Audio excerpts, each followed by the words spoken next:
All right, we are in the studio corner with Adam Finkel. Is that the last name? That is my last name, yeah. So that's your real name. That is my real name. Your music name is Alek Fin. That is correct. I really like that, by the way. It's very smooth. Thank you. Like, I look up Alek Fin on Spotify, and I'm like, oh, yeah, this is going to be smooth. This guy knows what he's doing. Yeah. So why the different name? Early in my name choosing days, I made a decision early on. I didn't feel like my real name, I wanted it to be my real name. It just didn't feel like a natural thing for me to call a project my own name. So Alek Fin sort of became like a remixed version of my name, and that really resonated with me at the time. It felt right. So nice. Yeah. So why didn't you want your own name on the music? Was it more because it was a separated thing in your life, or?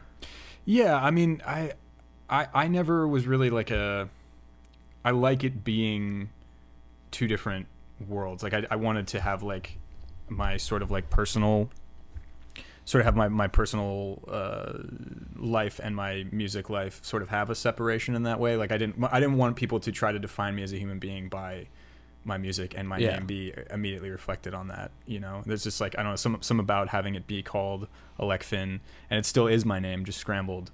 It's just not. I guess I didn't even think about that. Yeah, so it was a way of I literally remixed my own name because it is a remixed version of myself. That's what it is. So. Nice, I love that. Yeah, I think it also allows a lot of freedom too. Like something about that psychological connection. Like if you put a different name behind it, like this guy can do anything. Yeah, like, there's no boundaries. Yeah, I like that.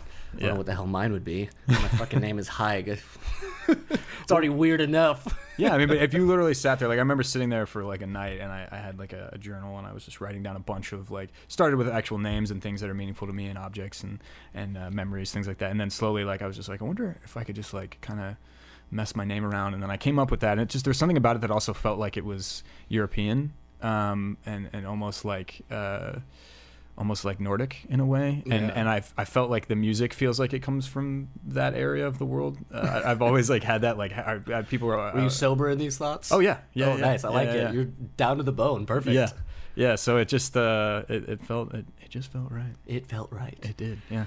So you have music up on Spotify and everywhere. I listen to some of your stuff. I fucking love it. We'll get to that. Okay. I fucking love it. Thank you. So between producer and songwriter, what title would come first for you? That is a great question. I would like to think that I balance them equally these days. I try to really focus on being a songwriter first and then letting the production influence that afterward, rather than the other way around. I think when you go in for style and sound, which is, you know, a producer is sort of like a style specialist in my opinion, and I think when you lose sight of what the song's actually about through trying to just get good sounds and find the right vibes and find the right chords, not as into that. So I would like to say in that point then I guess like a good balance between the two, but at my core I want to songwrite and make sure that I have a good roadmap. I like what you said about the producer kind of honing in the style or you know, moving forward. So that's one difference between songwriter and producer. Like what would be the main differences to you? Like if you could state like 3 or 4, whatever they are. So songwriter is, I mean, you're talking like just from a creative standpoint or from... For you, what does that mean? For me, so a songwriter means something to you and a producer means something to you. You know, what are the differences for Adam Finkel, aka Alek Fin, or Alek Fin? That's a mystery. I'll leave that to you. Goodness. You can say how it feels right. But I think Alek Fin was always the go-to for me. But Alek Fin, it's all good. None of it. I'm never gonna get mad. If you know the name, we'll see. I'm already gonna be shocked. So I will be always excited. So songwriter, I think the key for me always came down to, do you have something that you're trying to say? That is what a songwriter is. You know, are you structuring a song around a concept? Whereas I think a producer comes on board to really enhance that. When I produce, you know, when I sit down with another artist or myself, it's first things first is like, what do we want to say? Once we figure that out, you know, let's go through. I'm a very visual person. Yeah. So the producer is like, are we making stylistic choices that are 100% contributing to supporting and enhancing the song idea and the fundamental purpose of the song. So the biggest difference is, songwriting is what are we actually saying, and the producer is like, are we saying this as effectively as possible with the elements that we're working with here stylistically. Producer is almost like the freight train that travels, carries all the goods and takes it to where it needs to be. Yeah, and it's also like, because I mean you have the structure, but where are you gonna, how are you gonna package it in a way where people understand what it is? Like, it's almost like, if you're trying to sell silly putty, you know what I mean? And you just like, somebody eventually was like, hey, let's put this in an egg because it actually makes sense. And that's like the natural shape. And it starts at a point where people can then like mess with it. It's a really weird metaphor that I'm coming up with on the fly. I actually really like that. But you know what I'm saying? That's like, it's like somebody had to figure out how to package that thing to a way where people would be like, oh, this is cool. You open it, there's something about that, and then you get it. And it's like exciting. The enhancing the style and almost the packaging of what you're trying to say. Yeah. Is it that's the most incredible. effective thing possible? I think that's my favorite way I've ever heard that described. No, thank you. That's awesome. So you're obviously both. And I think a lot of people would classify themselves as one or the other. Mm-hmm. I think producers, they have an ear for, once a product is brought to them, they have an ear to, okay, this is how I'll enhance it. Some songwriters, can write a song, maybe on the guitar and some vocals and not know where it should go from there, which are both good. But I think in today's day and age, both are necessary. So I'm kind of curious from your perspective, how important is it to be both? It's interesting. I was doing a live development session with an artist I've worked with for a while. She came by and I was, she was asking about what I'm working on and what I'm doing currently.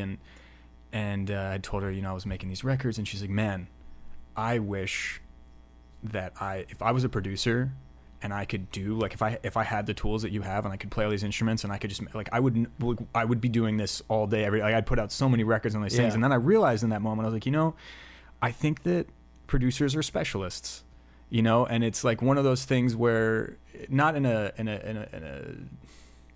not an egotistical way, in the sense that, like, when you're a songwriter, if you have a broken pipe, you're going to call a plumber, or you're going to spend a year figuring out how plumbing works to fix this thing on your own. Yeah. So people call in producers, in my opinion, the reason a producer should be called on is because you have this vision, you have this idea, and you need somebody that's going to be there, a specialist to come in that already has the tools you need, that feels good, it's a great vibe, and they can build out this thing for you or fix your problem way quicker in the time. That's why you invest in them in the first place.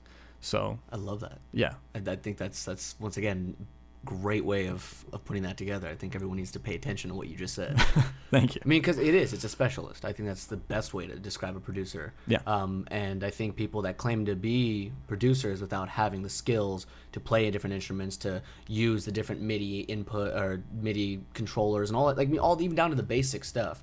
I mean, that comes into play. It's almost like a producer has to be an engineer and a songwriter, and then want more. Yeah, I mean, and there's something to be said about finding the right producer. So how important is a producer? Yeah, I mean, it's hard to say, because sometimes a producer can have a stamp, and if you like that, if you like what they do, and you want to be under their umbrella of stuff that they create and they believe, but not necessarily really 100% supports your vision. Yeah, there's a huge difference. That's a thing. But if you want to work with a producer who does have your back 100%, it's also really hard, because the biggest thing to identify of whether or not this producer is right for you or is important is your lack of experience necessarily at production skills and language getting in the way. Are you being sort of demeaned for that?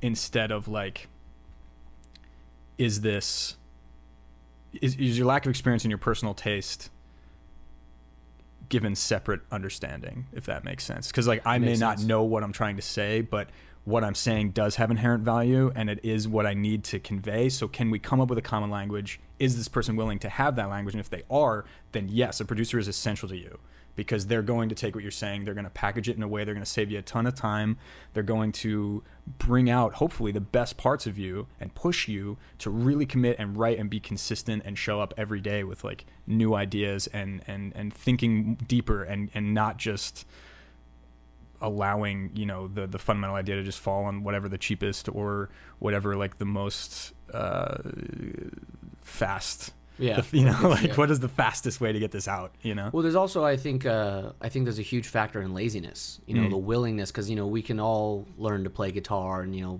know, say we're a songwriter and we write our songs and we want to produce them.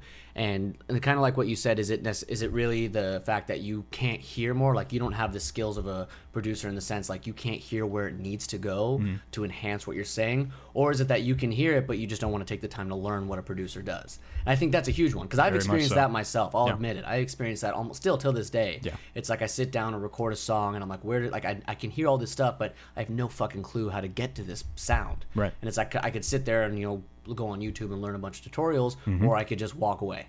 Yeah. And that happens more often than not. So I think that's a huge thing, especially with the home studio concept. You know, everyone's got their, you know, little pad next to their MIDI stuff, and, you know, one mic to record their guitars and drums, and boom, you know, you could produce a whole thing. I mean, you do that all the time. I see your videos all the time. I love literally it. most of my life. So how'd you stumble into music? You've been doing it your whole life? Yeah, there's a picture out there when I was like 4 playing a Casio CT70 with headphones on like the string setting. My dad played piano. My mom was a vocalist. My sister ended up picking up flute in grade school. Yeah, everybody's you had really no choice. There was like a Finkel family chorus going on. All of my aunts and uncles would harmonize with my mom and dad and stuff. And music was really it was important, but it wasn't just it wasn't about like the I don't for me it was the only thing ever that like really made me feel like Aristotle and Plato that like had this big debate about art in general, and Plato's thing was like, you know, art is horrible, like theater is horrible because you're eliciting genuine emotion through false pretense. Like this is the most dangerous thing in the world. It's pretty metal. And Aristotle was like, but if we don't do that, we're gonna go insane. He sounded just like that. Like I heard a recording. Oh, I believe it. Oh yeah, that's exactly what he talked about. So there's like that I remember when I learned about that, it was like one of those things I was like, yes, that like music is that thing for me. Like it's such a, it's necessary. And I was always in this like this hopeful melancholy stuff. Like no matter what the genre was, I would always like kind of center around this like, what is the saddest thing that also just feels like so good and just makes me want to like go crazy, like, you know. Well, what I mean? Like, it's the metal concept. As I always draw the metal thing, but it works for all different types of music. People are like, you know, how can you listen to something so angry and so heavy and intense? I'm like, well, it's because a lot of us have that rage inside of us, and that allows us to feel it. Yeah. Without doing anything stupid. It's like people are like, why do you listen to a sad song when you're sad? It's like, well, it helps me feel the emotion and get through it. Like that's what music is for. It taps into almost like this universal godlike energy that we can't attain as human beings. Right. We can only channel it. Right. Like we have to have it. Yeah. It's necessary. I mean, it's even when you go back to, you know, like not to get so historical here. I feel so douchey, but give it to me. No, like that. There's always been like even in the prehistoric, you know, like the first amount, like we there were drums. Yeah. Like that's rhythm. Why? Like at what point where it's just like we need to hit things in a pattern? Like that's a physical vibration. It's amazing. Yeah. Like there's like a fundamental like genetic need to feel vibrations and have sound in that way and organize sound. It's interesting. Yeah, it's pretty great. I probably said this before on the podcast on one of the episodes because I always talk about this concept, but the whole idea of like, you know, music's the one art form that can't be tampered with. Like it's the untouchable in the sense of, you know, if I'm going to see a painting I've never seen before and I read 18 different critics' view on it and they all say it's shit, I could show up and it could be beautiful, but I'm already like, I'm gonna look at it like that. I guess I could see why it's shit. Right. You know, it's probably shitty. I already have a thing. But the entire world could tell you that a song is terrible, and then you could hear it for the first time, and it doesn't matter what you think. You feel it or you don't. Yep. Like there's no penetrating that. That's That's a great point. Yeah, I love that one. I call it the that. untouchable music. The untouchable.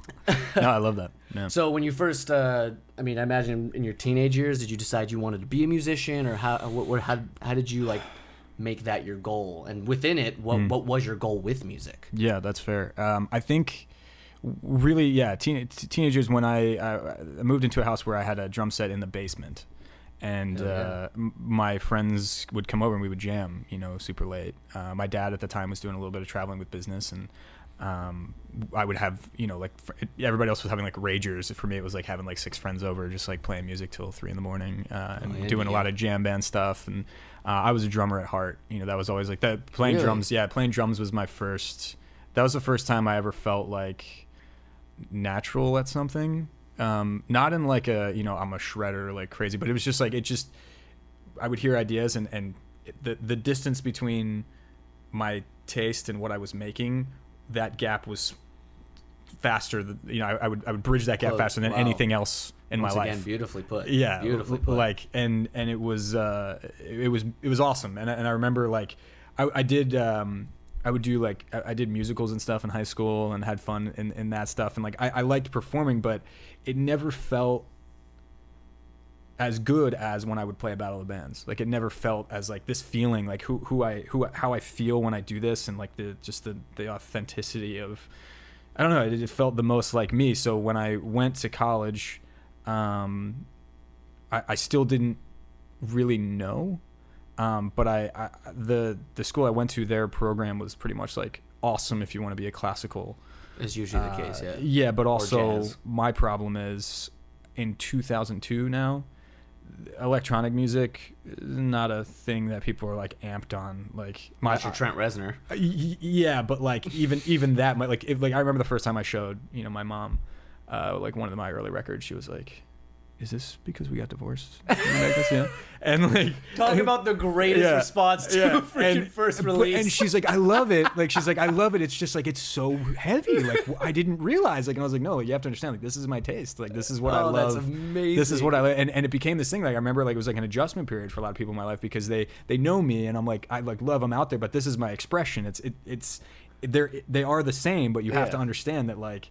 Yeah, as much as I have fun and like I let loose, like this is also a huge part of me, and this is what I do. So the more I would sort of expand on that, and then basically like midway through college, so I was able to major in theater but take all the music electives. Like it was super amazing. Yeah. So I took like music and film, and took like history of the traditional music of the U.S., history of jazz, history of rock and roll. Like went and studied like deep into like all these things, and got to read and listen to a lot of performances and performers, and Fuck yeah. Yeah, like a lot of people around that were just like humbling the hell out of me. And then I hit a point where when I graduated, I had made this one little record that it was the first thing I made where people were like, "Oh, this is cool." Yeah. It was like a fusion. It was still like a little like not quite electronic, because I was like so scared still of like going all the way. And then I got hired as a touring drummer for like a blues band. Oh, fuck yeah. And then I was like, okay, cool, I'm going to try session work. And then after like a couple months of that, I was like, no. Fuck that shit. Yeah, no. Like it was awesome. That's a specific type of person. But I wanted to try it, and I'm really glad I did. I learned. It was so much fun. It was great, dude. It just like at the end of the day, I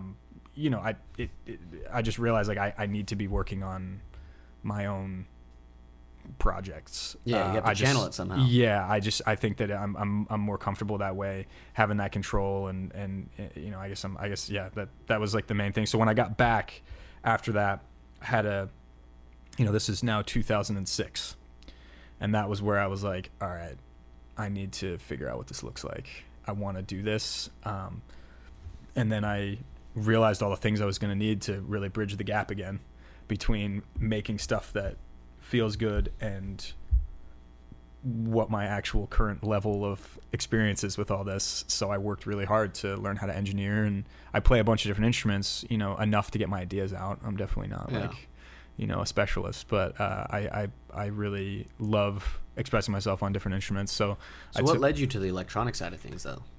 I can't explain it. I played in a band called Death Rabbit, that was with one of my friends, and I remember particularly I had been working on this kind of like garage rock. I was almost trying to combine the White Stripes and Radiohead, like this raunchy, like just I think it was literally like I was calling the EP like dingy basement music. Like it was just meant to be played at like underground clubs in like Berlin, just like filthy, like and it was good, but it wasn't there. And then I had a friend, John, and he would bring in these little electronic things he was working on, and there it was. Like, I could write 50,000 of those a day, and these 3 songs are taking me a year. Yeah. And I was like, okay, this is like, clearly this is trying, and this is what like feels this right. Is right, yeah. And that was it. And I remember he even said to me after our other band was done and everything, and I was like going back to trying to write some other more structured things like that, and more like, you know, rock stuff. He was like,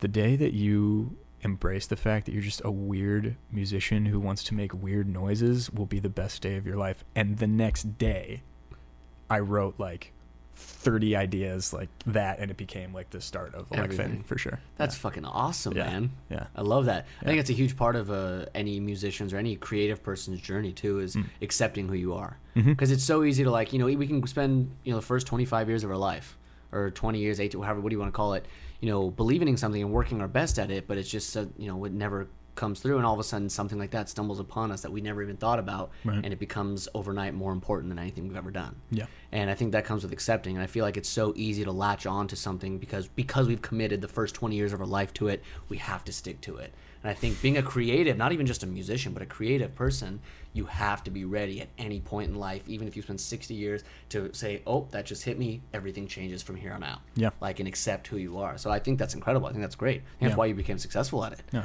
That's a fucking badass thing. So, at what point did you know it was becoming a profession? Like, did you get your first paid gig? Did you get a big offer? You know, were you working with a big artist? What was like that threshold that broke through where you're like, hey, this is my profession now. This is what I'm doing for career. It's interesting. The first time I ever felt like there was a couple moments where I was like, there were 2 things that were like, I can do this, like this is actionable. Yeah. And then there was the thing where I was like, this is real now. Okay. The 2 things that were sort of like, this is actionable was I got through a label that a friend of mine owned. Okay. He had heard a record that I had done before my Mole EP went, you know, and he was like, why has no one heard this? Like, what's going on? And he passed it on to this producer friend of his, this guy named Dave Cooley. And Dave Cooley had produced the Silver Sun Pickups records that I was really, really into. And so Dave reached out and was like, through Rob, and was like, hey, like, you want to meet and just like talk music? And I was like, yeah, that would be amazing. Please.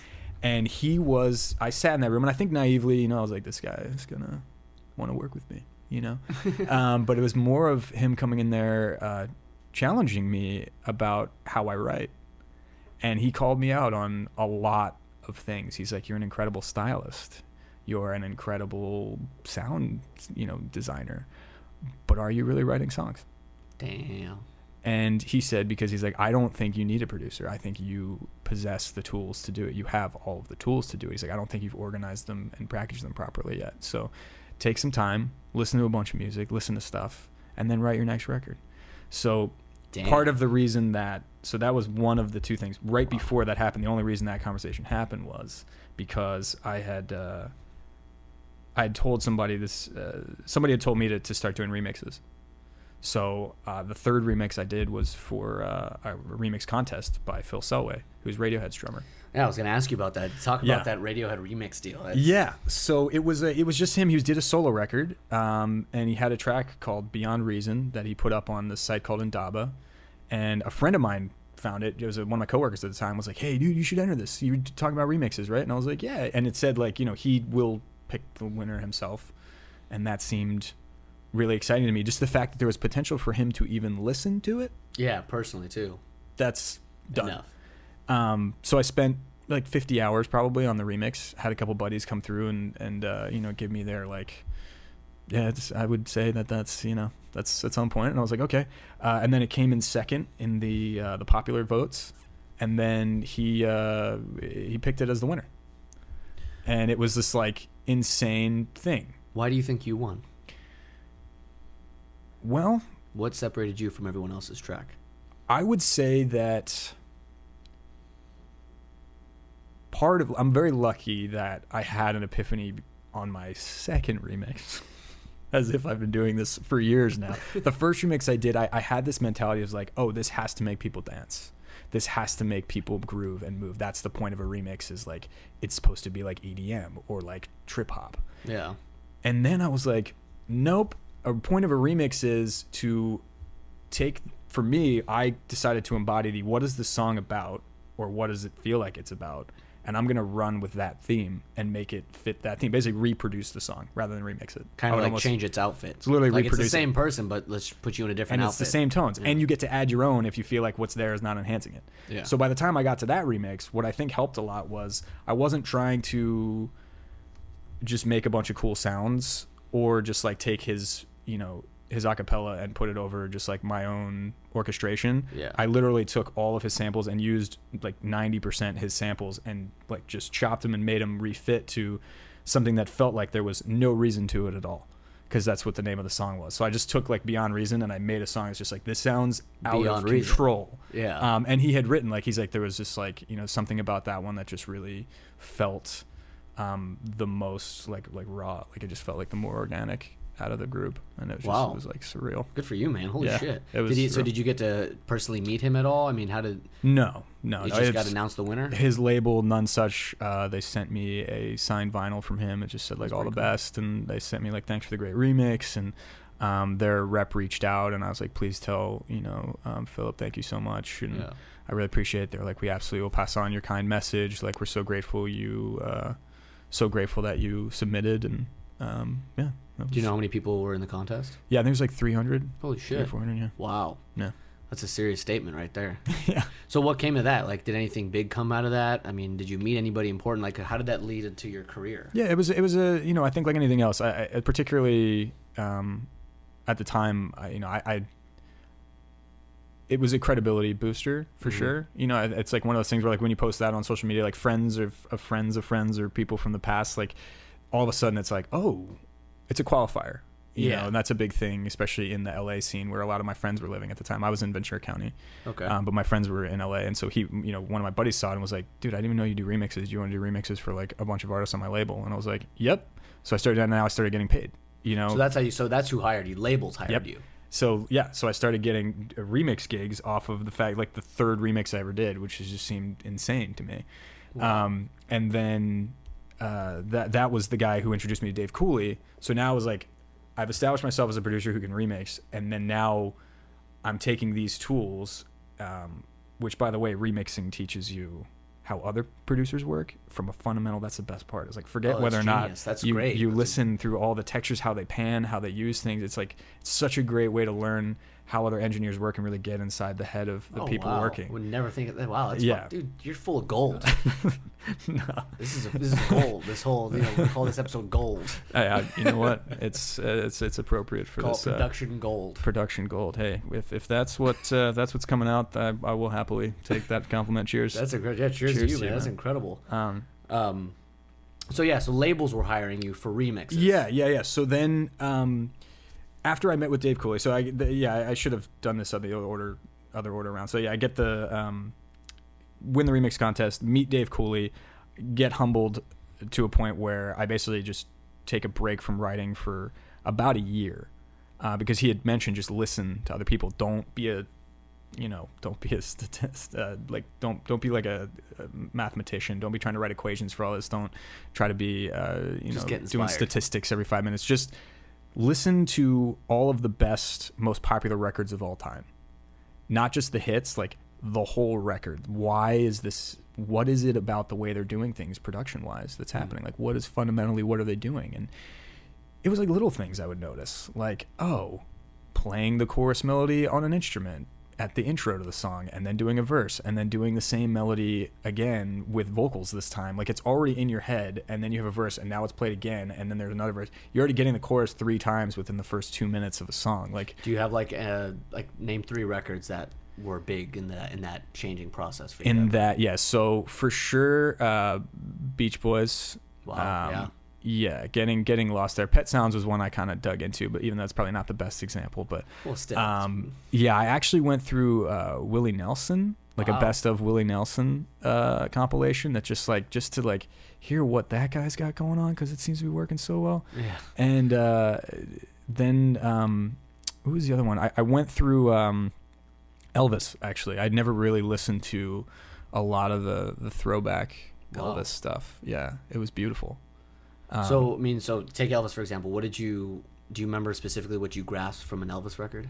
Yeah, the way that the production was completely appropriate for every element that he was singing. Like, it wasn't rocket science. Like, it wasn't trying so hard to, one thing Dave said when we met was, in his opinion, modern music is all about who can come up with the coolest idea. It stopped being about songwriting a long time ago. Wow. And I thought that was unbelievably profound, because it's so true. Who can come up with the fatter bass? Who can come up with the coolest drop? Who can come up with the louder vocal? And it was such like it was a brilliant statement. And I listening to that, it was, if he's singing about being on a boat, the instrumentation made you feel like you're on a boat. Yeah. And when I went back, so basically after that, I was like, I think I'm ready to start writing again. My stepdad at the time was diagnosed with cancer. He was passing away, and Mole was sort of the first time I had to really think about mortality in that way, from someone that I was that close to, who'd been like a father to me.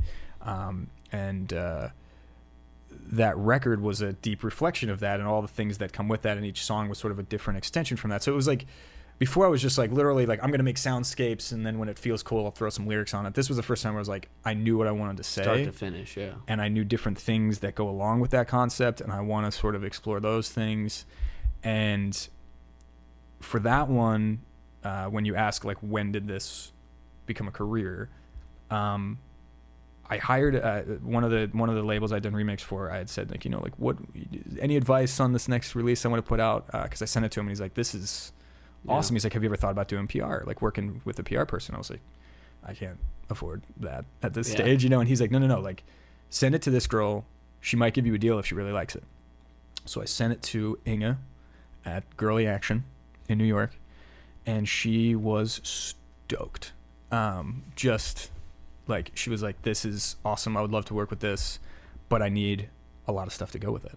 And I was like, oh, like what? She's like, I need remixes, I need video content, I need press photos. So I was like, oh, I have no idea what I'm doing at this point. Like, I've never really marketed something with somebody who's a professional. So anyway, finally get the content she needs.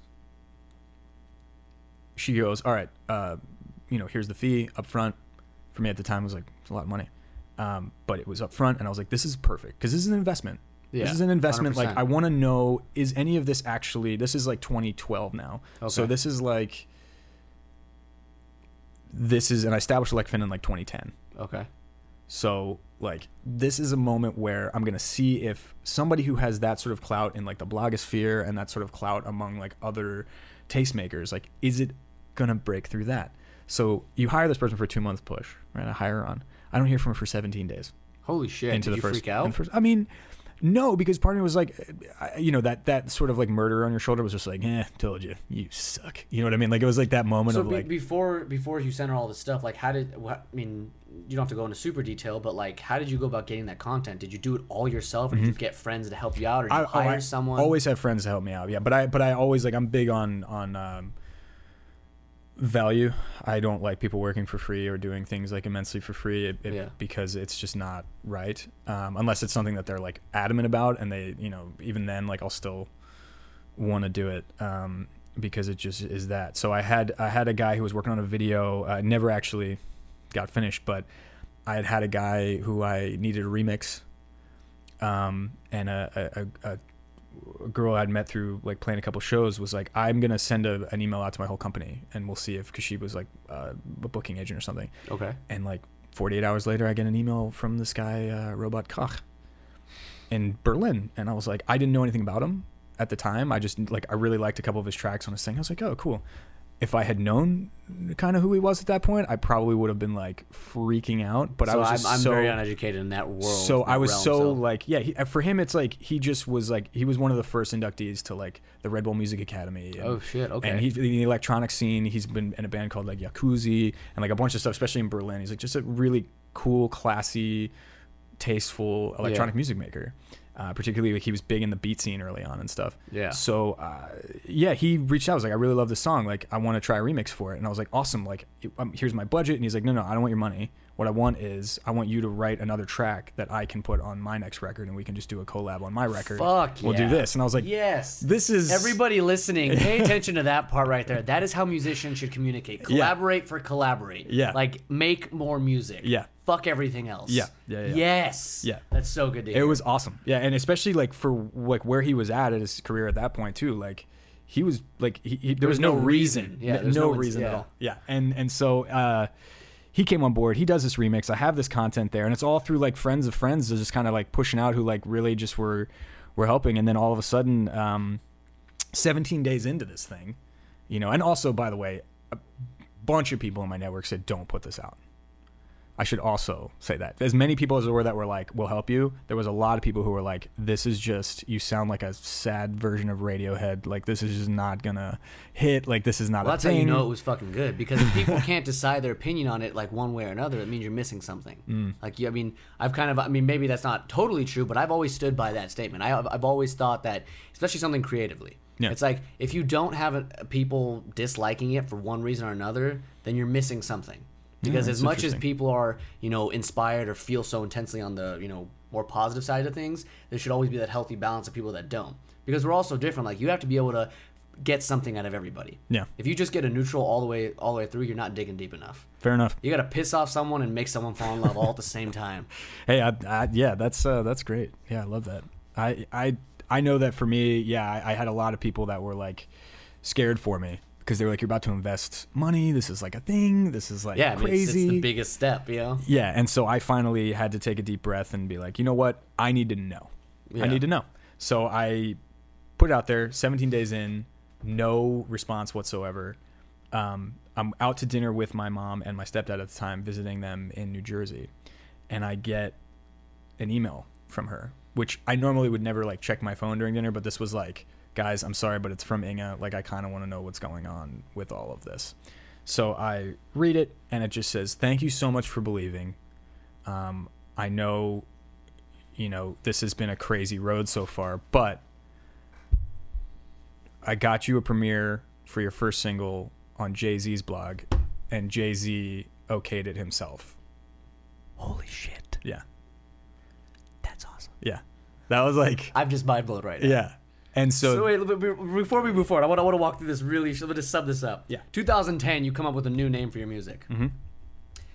2012, you take a huge leap after suffering a loss, and you expose the most vulnerable side of yourself.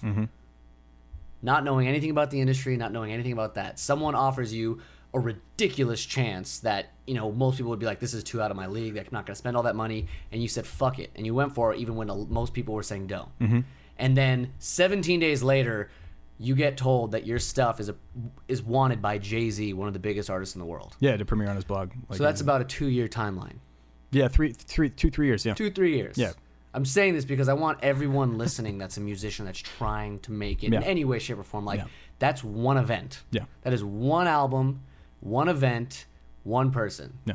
That's how much. That seems like a long time. Maybe it takes 3 years, but that fucking happened. That's incredible. That's how networking, making friends, being someone as charismatic as you, being someone as, friendly as you, wanting it as bad as you. That's what's missing. That willingness to say, hey, I'm going to do this and I'm going to give it my all. I'm not going to make Alek Fin produce a record and then get to this point and then back out. Yeah. I'm going to go all the way. Yeah. Fucking Jay's. That's yeah. I'm fanning out now too. Look at that. That's incredible, man. This is inspiring to me. Please continue. No, it was. I felt the same way. I was kind of freaking out because I was like, this is not even real. Like, I felt the same way when I had won that remix contest. Like, it's just those moments of validation are, those things you just cherish. Those moments of that, and it's not like, oh, I'm going to quit my day job now, or any of that. It was more of like, what was your day job? I was restaurants. I've always been working managing restaurants. Right on. And at that time, it was like, this is, the curator from his blog cannot post anything without sending it to him at that time and having him okay it. So, like, literally to know that exchange happened, he heard it and was like, yeah, that's fine. Let's premiere at this date. You must have felt like a fucking king. It was surreal. That's awesome. It was surreal, and it was like to go back into work and be able to go to my friends and family and be like, hey. yeah, like, so guess where it's premiering? And literally, like, it wasn't shock because, like, oh my God, like, this is, it was more of just like, I think we all had, I'm surrounded with a lot of realists. That's good. That's very good. And, especially as a musician. Yeah. You're the total opposite. Yeah. So I think everybody's expectations were grossly underestimated what that was. Yeah. And then to have that push the rest of it, it became this thing. Now, as exciting as it was, I had no idea how to really capitalize on that. That's the tough part. Yeah. I had no clue what was happening, and all of a sudden I have interest from actual people all around the world who are reaching out and things, and labels overseas, and people wanted to make videos, and people want to do this, and they're like, oh, what's next? Where's your next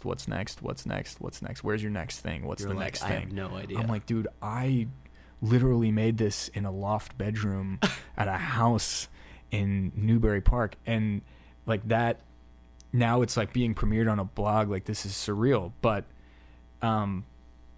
yeah, like the best thing that came from that whole experience, aside from the amount of credibility and my confidence and all that things, was finally getting a team of people who had already kind of been on the wings, but now they had what they needed to really jump in and start, like, helping and pushing and creating. Yeah. So at that point, did you get signed? No. So was the same label hiring you, or were you just taking freelance jobs? I mean, basically at that point, I was still, I was monetizing off of the single for the first time, which is like crazy. What's the name of the single? It was Waiting Like a Wolf. Waiting Like a Wolf. I listened to that today. I really like that song. Thank you. Yeah, that was like, and it was surprising to me because it was like, of all the people I would ever expect to premiere that, Jay-Z was sort of like the last one I would ever think I to listened reach to out it, and I remember seeing something in the little email you sent me. I was like, was that the one that Jay-Z does? Like, I didn't understand what that was. I was like, I didn't know enough about it. Yeah. I'm like, this has something to do with Jay-Z, and that's very interesting. Yeah. Like, this is a great song, but I can't see the connection. So yeah, good for you, man. Thanks. You reached a human being, regardless of their level. That's a human being, and you touched them. You the vibration hit them. Yeah. This blog picked it up. They were called We Are Hunted at the time. They ended up being bought out and became Twitter Music, which was cool. Holy shit. When that existed. Yeah, the guy who headed that was so stoked. He put it up in the blog, and it like jumped up to #1 there, and he had like one of the early Spotify playlists and things. So I just like suddenly like got this really nice push and was making some actual money, and able to start having real conversations. But yeah, labels were always sort of like a conundrum to me. So how'd you make a living in music then? So what ended up happening was I off of the tails of that, I went into a phase of, how does this actually look? Like, how do you make a living making music? And it started to be a contest with myself of how many different aspects of the industry can I work in and feel comfortable in, and how far can I push it? Because I can engineer. Great attitude. I can record. I can produce. I can write. I can do whatever. And I really don't care if it's an assistant engineering role, if it's something I want to work on. So basically, I started working for a production company afterward. The idea was, first I have to come up with more content. So I took some time and wrote some more content and got the next record ready, went deep into, getting videos done and getting all this stuff going and building up the next thing, this time with all the content necessary. The problem was the industry shifted big time to streaming in that time. Oh yeah. Massively. Oh yeah. Blogs really not what they used to be. Yeah. The PR companies shifting their role completely different. So I tried to recreate the same model again. Did not work at all. It wasn't that I failed. I had a great second record, but the thing that I was monetizing by was sync and licensing from tracks being placed in TV and film. Yeah. That's, to this day, one of the most unexpected, awesome ways that just come up out of nowhere. Yeah. Like maybe once a year, maybe not 1 year, 2 the next year, 3 1 year. Like it pops up, and it's a nice little paycheck, and it comes in and it supports you. And then those kinds of, again, the credibility keeps growing. I got into producing for others and remix I started doing more remixes, getting that coming on a regular basis. I got hired to do... So was it like freelance production then? Yeah, freelance production, and then I also got hired to do like a sample pack for a company where I, like made a bunch of samples other producers could use and things like that. I was doing mixing for other people. I was doing consult mixes, consult production. I was working as a sort of like a assistant engineer at a production company for a while.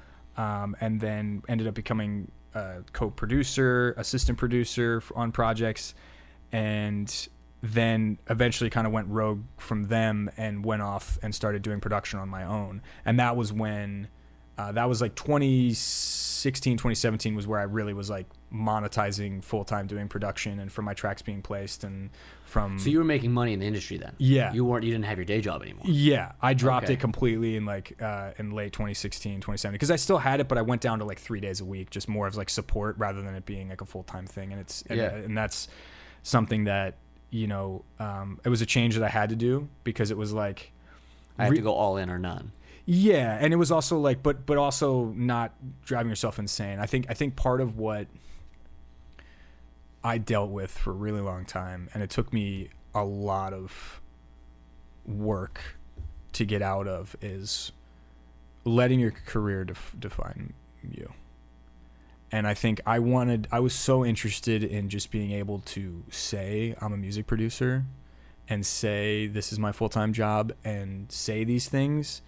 That I was very quick to stop investing in my artist work and go take on things that monetized everywhere I could. Funny, I was going to ask you that next. I was going to ask you where your musicianship went, where you're, Right. as a creative, like how did that change? Right. I mean, you became almost a slave to the next job.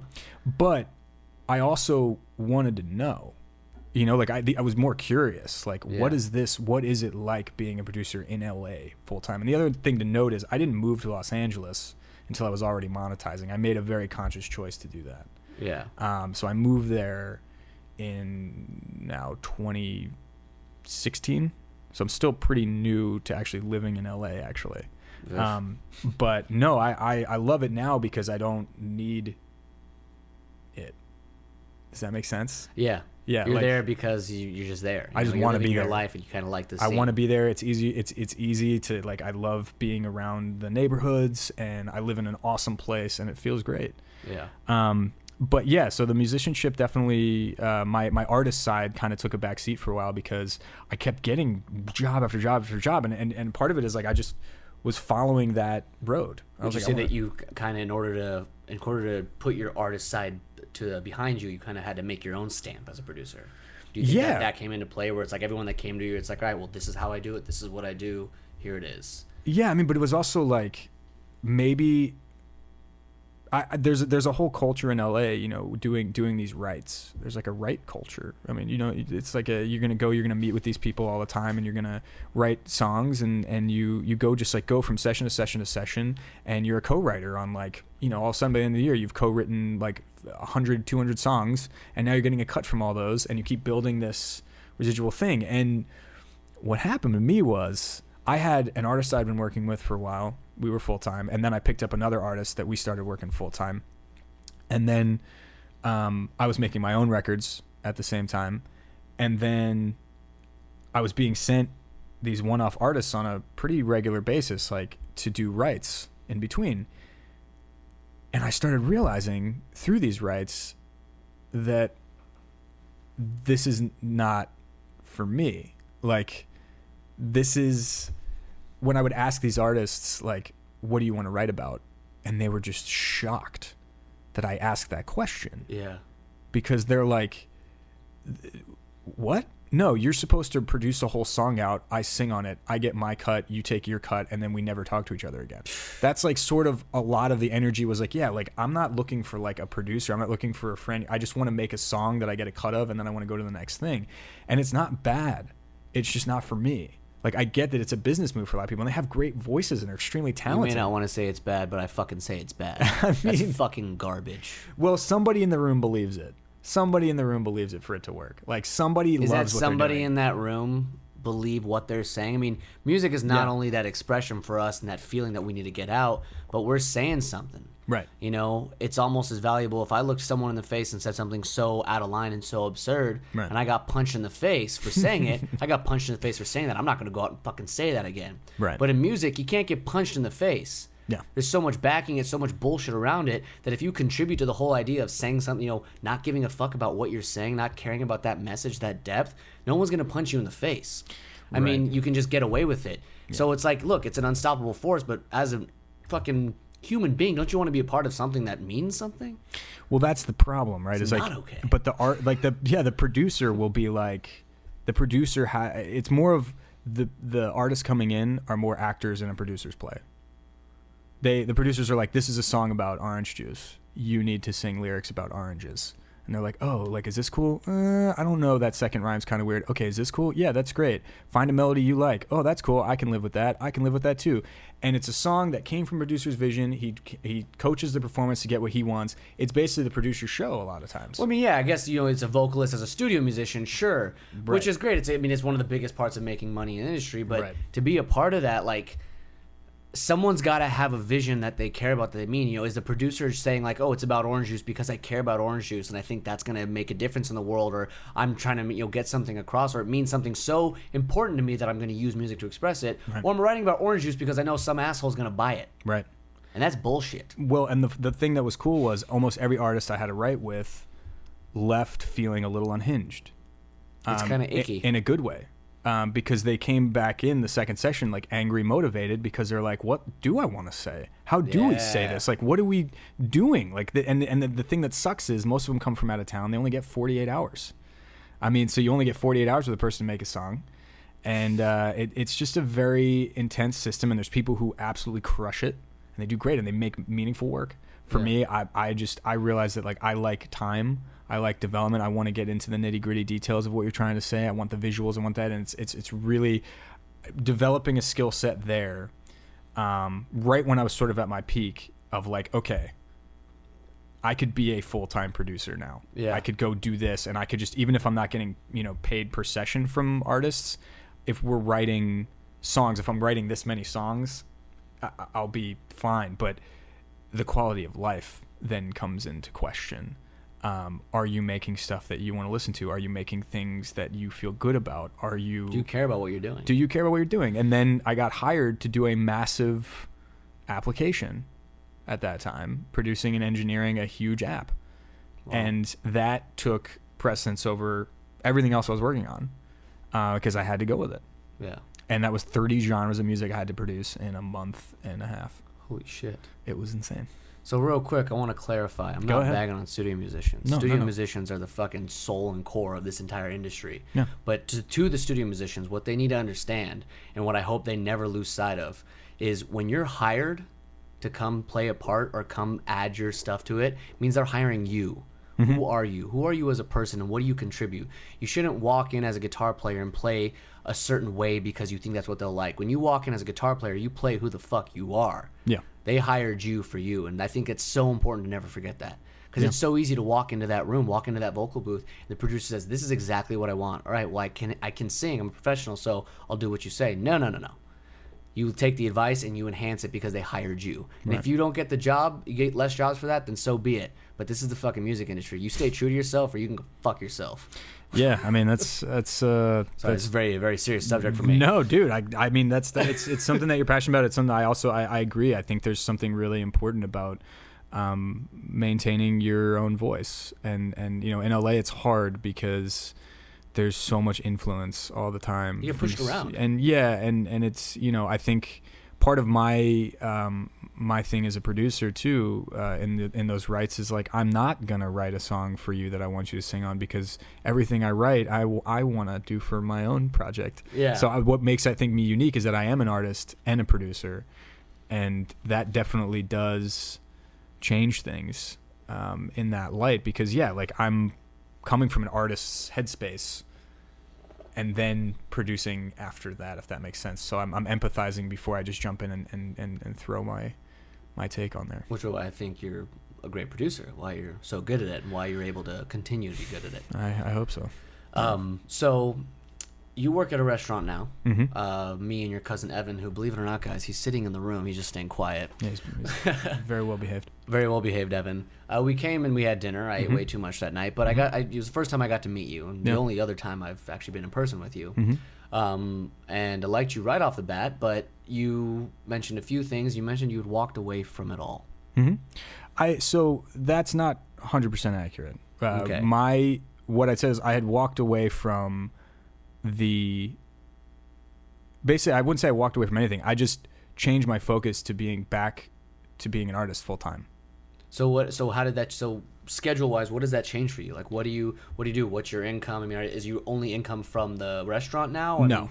So you're still making a living. I'm as there. An artist. So this is part of what I was getting at before. Was I'm not asking you about your income. I'm asking no. as a completely musical understand. Job, just to be I clear completely here. understand. For Yeah. the people listening, I want to know more about how do you succeed, especially as an artist. So here's what happened. So I had done the application I spoke of was for Google.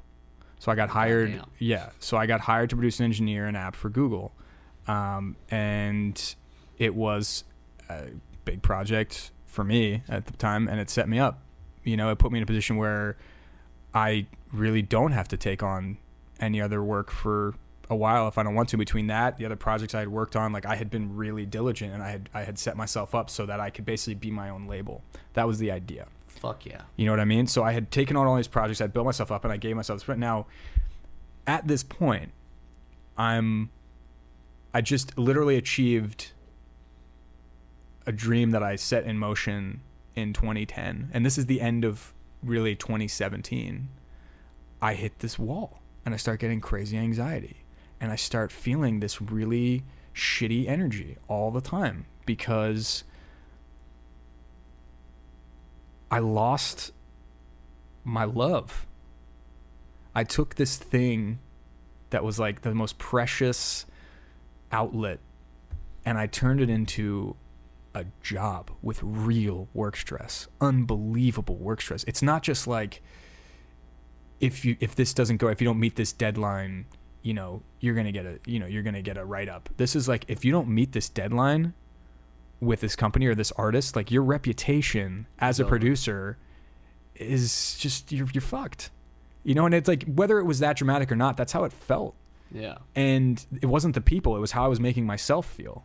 Because it was like, I was mixing for 22 hours straight some of these days because I just wanted it so bad. I wanted to be I had so much to prove because it was like, I just felt so like grateful for these opportunities that I had with everyone. And I'm just one of those people, man. It's like, when I say I'm going to do it, I'm going to do it. Whether no matter what it is, no matter what the feelings are, if my name is on it, this is going to be legit. Like, I'm going to put every ounce of what I have into it. The problem is, when you're producing, it involves a ton of empathy. How to use empathy and not embody it is a whole nother thing. Fucking genius. So like, I was embodying all of the energies that these artists are bringing into my home all the time. And I'm like, literally, like, I'm waking up and I'm immediately bringing in, and people are writing about a lot of heavy things and a lot of things, and I'm bringing these discussions into my house. And it's like, I didn't have an outlet. I didn't have a daily routine that allowed me to have some time to like go out and relax. I didn't have a daily routine that allowed me to be social. I had no balance, man.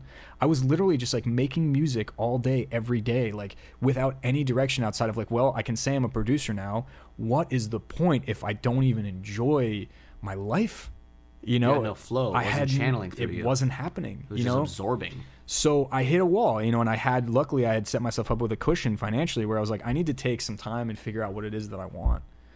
What do I want? Like, I know that I want the love for music back. I want to get back to that stage where I just like make stuff that feels good and not have to worry, but like, it's more than that. So, I had, was doing some live show development for an artist, and I had sort of like hit my wall. I was like, I'm just so tired. Like I was just tired, and she was amazing. She's so sweet. It has nothing to do with her. Yeah. And I just was like a burnout, and I went into my old job to pick up my W-2, and I had not been able to, up until this point, really figure out what it is. Like, I was just so in my head, and I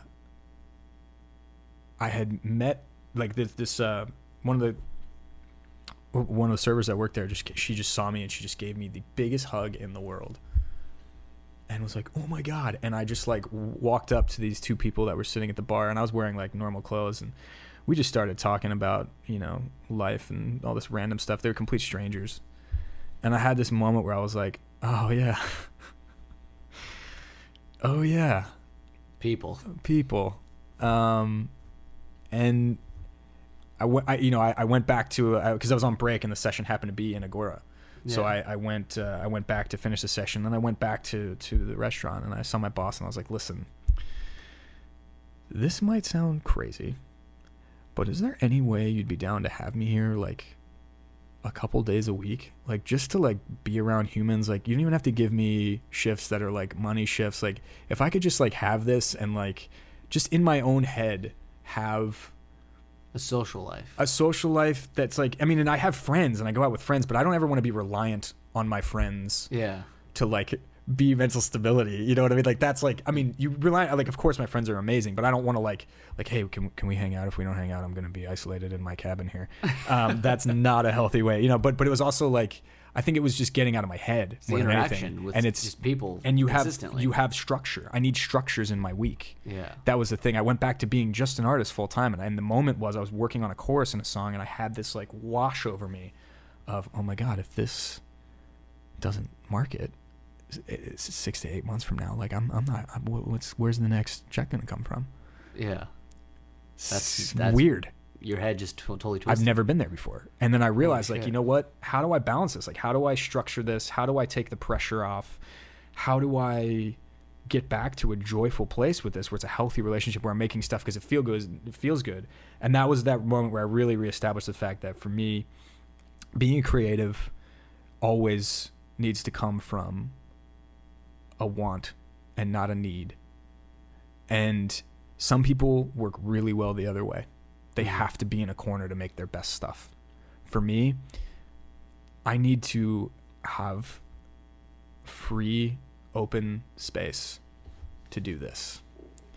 And me going to the restaurant as a choice a couple days a week is very different than being there because, oh my God, I need a day job, because financially, like, I know I can do it full time as that, but the reality is I'm happiest when I'm making my own records in my own space at my own pace.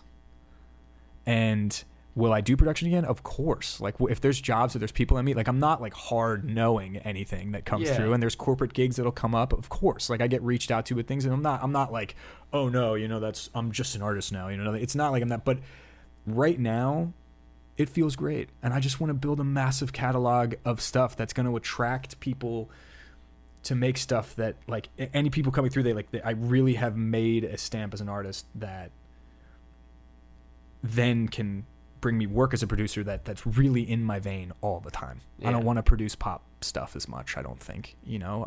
I love it. I love producing stuff for other people and helping them realize their vision, but you want to be able to dive into something yourself. Yeah, and let's be real, going and doing stuff with other people is really cool. It's really safe when there's a paycheck coming in from other people all the time. But part of me had to come to terms with the fact that, you know what, maybe I got into production because at the end of the day, am I really that terrified of putting it all on myself? Yeah. Wow. You know? I really like that. Yeah, and it was just like a honest moment. And I did a lot of mindfulness training, you know, got into mindfulness meditation and really bringing my days to, like, how do I get the most out of these days? How do I, you know, if I'm going to be literally making music 4 out of 7 days a week on average, what does that even look like? How do I even do it? How do I do that in a healthy way where I'm actually productive? Like, what is my end game? What are my goals? And I took a lot of time and I established it. And I've never been so like free, and I don't care. You know, people are like, oh, in LA, it's like, oh, really, dude? You work a day job? You failed. And it's like, if you only knew, like, if you only knew my real life, like, you know, like, but there's an assumption, there's a stigma with day jobs, you know, there's a stigma with, you know, the stereotype of like working in a restaurant and doing this. For me, it's like, it's now sanity. It's sanity. It's also like you're genuinely fueling. You're giving yourself the opportunity to work with integrity and discipline instead of just having to need and like force yourself to work on a bunch of things you don't want to, just to I don't know, that for me it's like, I think I found a balance that works for me. And if people want to be like, oh dude, you know what, you're just a stereotype dude, you have no success, you have no this, it's like, if that's how you want to look at it, go ahead. But for me, it's like, yeah, I do this because I fucking love being around people, and I love working in that restaurant, man. I have such a great team there, and my coworkers are amazing. And then I wake up most of the week in a cabin making really moody electronic music all day. Like it's a great time. And it took me years to build up to that point where I can do it and have no stress on either. I don't, if the restaurant goes away, you know, which would be a bummer, but if it, like, I can completely go back to doing what I was doing before, and I know I can, but it's nice. Like, there's no pressure. I just make stuff that feels really good all the time. And that's why I'm there. That was incredible. Yeah. I love this story. I love your whole path. I think it's hard for a lot of people, not even hard. I think it's almost impossible for a lot of people to say that they'd be willing to explore both sides so extremely and come back to what they truly care about. Yeah. I see that every day, even with people close in my life, and you know, stories that I hear all the time. There's always people that believe in something and have such deep passion, because it's who we are as human beings. Yeah. And they get to a place where they lose the passion because of the struggle of maybe the position that they're in with what they care about. And so often people walk away from it because they just immediately assume that it's bad for them, when in reality they just haven't cared for it like they should. It's like if you had a kid like me, imagine, you know, your music as a child, like this, you know, a child that you have to nurture and take care of, this and that. You know, if you raised your child improperly and you weren't there for it, and you didn't, you know, you did all the wrong things, it doesn't mean that you just throw the child away. Right. It doesn't mean that, you know, the child's a terrible, terrible person. It just means that you didn't nurture it the right way. Find the right way to have a relationship with it. And that's what you did. Yeah. You know, I think you've accomplished something even greater than anything that past, you know, a paycheck, past making it in the industry, past, you know, getting big names to appreciate you and doing something, all that stuff is great. But I think being able to go through that and come back to where you are now, to care, to be passionate and give a shit the way that you do, is not only the core value, but at the end of the day, what we should go to bed with. No, thank you for saying that. I'm very, very, I admire you. That's a great fucking turnaround. I mean, rock and roll, man. And to not shun the other side of it, like not to totally shun it and say, never. I'm never going to do this again, but to say, I'll, you know, if I want to do it, I'll do it. Right. And that's the difference. And, you know, and I do have to say, like, I was extremely lucky to work with the artists that I did during my production time, because I'm so proud of what we made. And I know that, like, I'd never experienced being able to be that specialist for someone else. You know, somebody who has these ideas and has those things, like you said, in your head, and they come into a room, and you're that, you provide the tools for them to actually bridge that gap between their taste and what they're capable of. You are that bridge. Yeah. And like, it's the most beautiful feeling in the world. For me, I think that, like, you know, technically I was there, you know, and I had really cool methods that worked. But for me, I wasn't in a place, I don't think, spiritually and like mentally, to do it at the capacity I was doing it at, sustain it. So like, I mean, I'm everything I've worked on and I've put my name on, I'm like unbelievably proud of. As you should be. And I'm so glad and honored that people saw that potential in me and gave me a chance when most people would have been like, I don't know, you know, and like, they invested in me, and that gave me the confidence and the courage to know that I can do it, and I did it. Step one. And now I want to do it on my own terms. That's rock and roll right there. Yeah. That is fucking rock and roll right there. It is. I can do it, now I'm going to do it on my own terms. Yeah, I'm going to do it the way that feels good to me. I'd rather crash and burn and go down in flames for the rest of my life on my own terms than succeed on someone else's. 100%. And you know, that's once again, that, you know, it's the self-awareness that you have, you know, to have that self-awareness amidst all the distractions that are there. And especially in a thing like music that's so incredibly vulnerable, so incredibly sensitive, so incredibly ruthless, and to still stay self-aware. I mean, wow. I mean, and it also involves a lot of vitality work. You know, you got to take care of yourself. You got to wake up in the morning, and you got to know that, you know, my sister always has this analogy when I was like kind of, you know, trying to figure out the balance and everything. She has this thing she said where she was like, you know, it's like a coaching thing. It's like a metaphor. It was like the first time I heard it, I was like, here we go. Because it was like, she's like, okay, there's 3 buckets. There's connection, contribution, and vitality. And I was like, okay.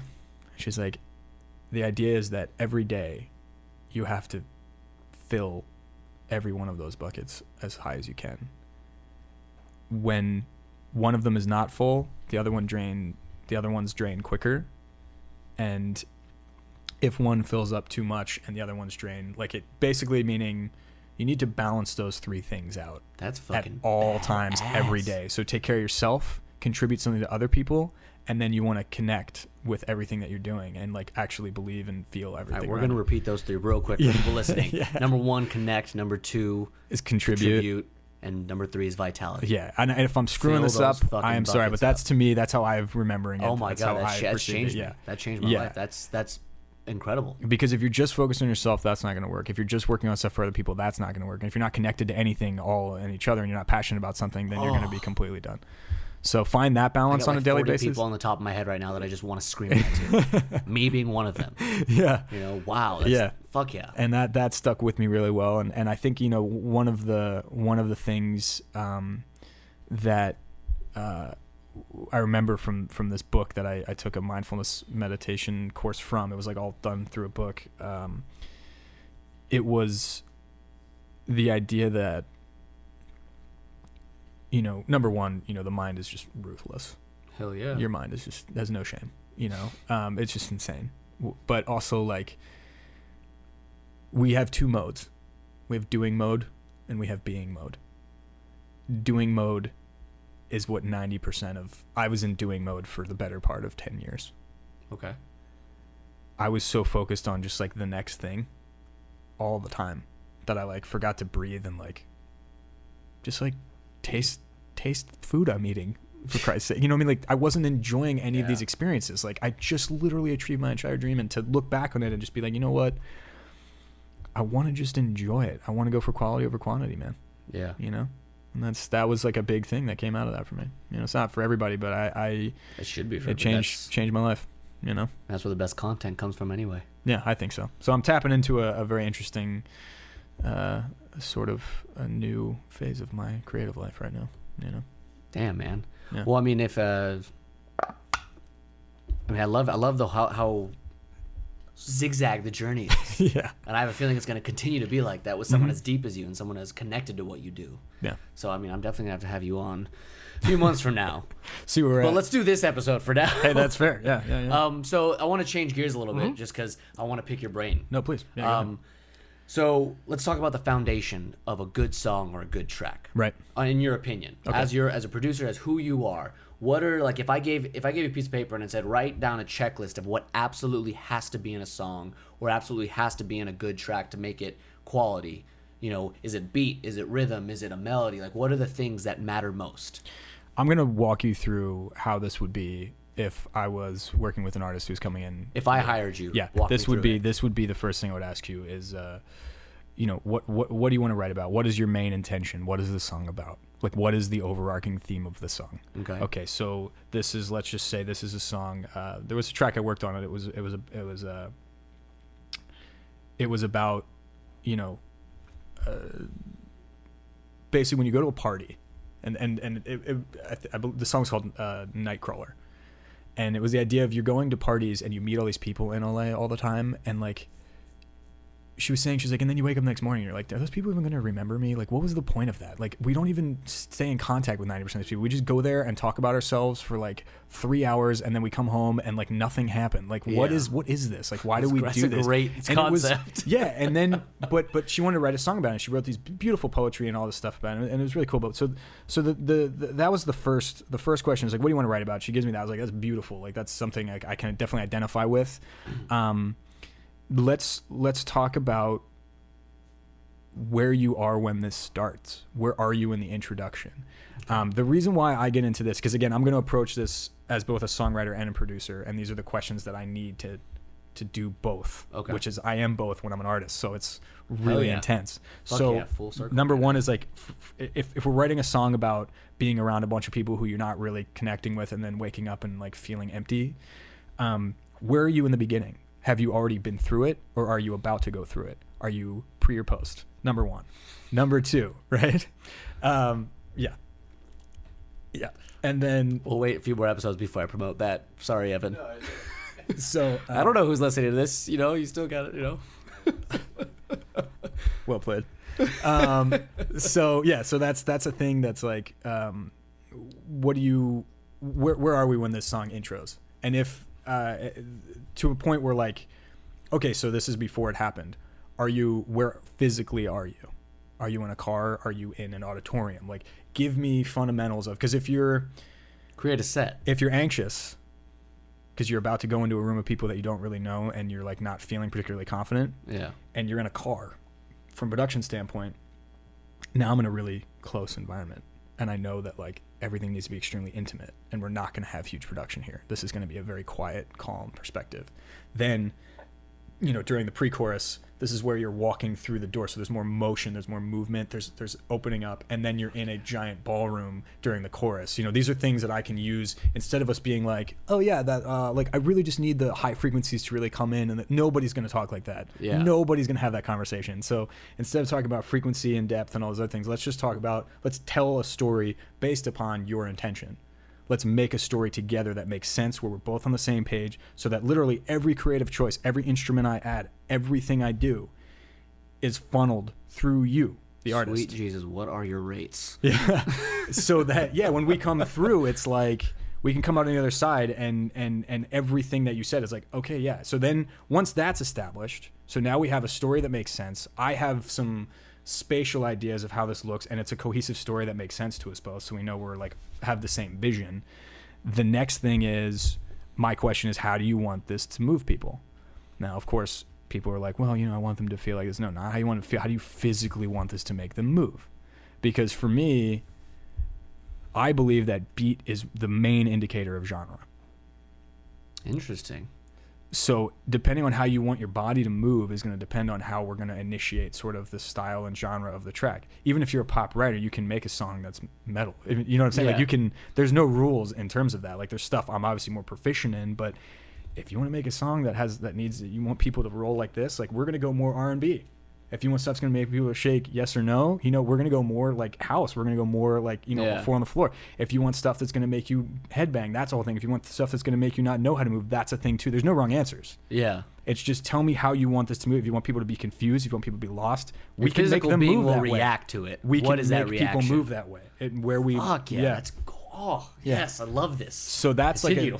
So that was a thing that really sort of resonated with me. And like figuring out, you know, the thing that was fun about production was like figuring out how to actually translate that into sound is pretty insane. You know, so I have the chills right now listening to this. No, honestly, I have the chills right now. That's this awesome. is like This is some of the best information I've ever heard ever. That's amazing. And I'm so excited it's on this podcast. I'm so excited to be a part of this. That's awesome. Like I've become a part of what you're doing right now. This is exciting for me. Yeah. And it was like that's again where it comes down to experience. And I'm lucky I had years of working and playing on different instruments, because that's another thing that was intense, is like, I do all the instrumentation for everything.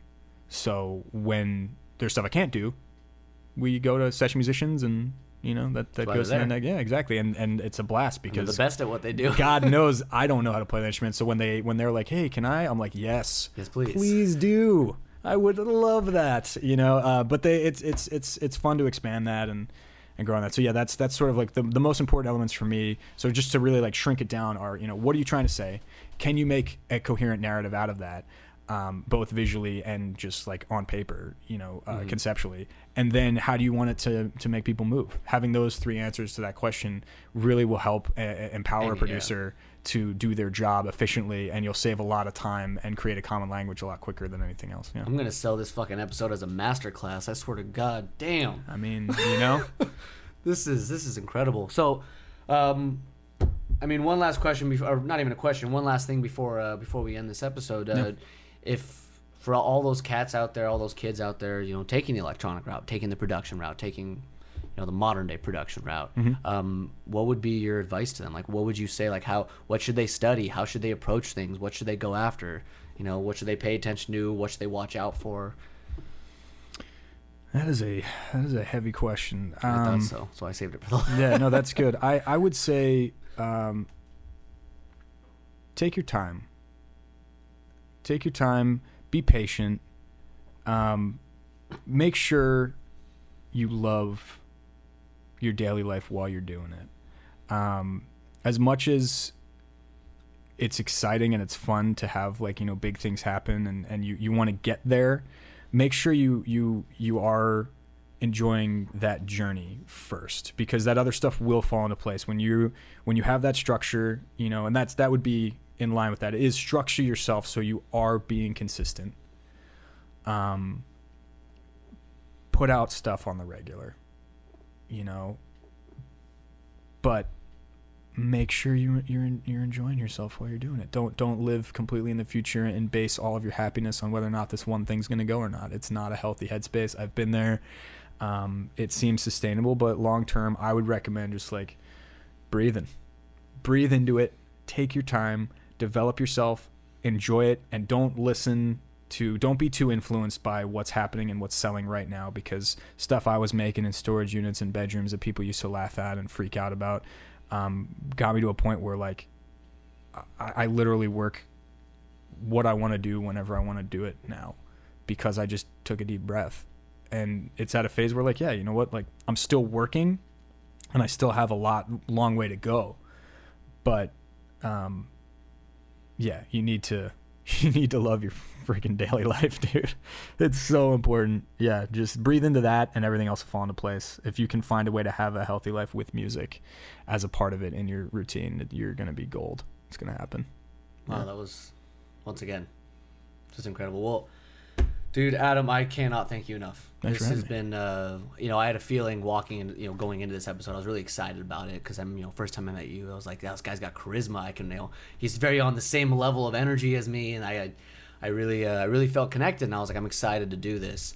And I felt walking in or going into this, I was like, there's going to be something special. I don't know what it is yet, but something special is going to come out of this, and boy, did it exceed all my expectations.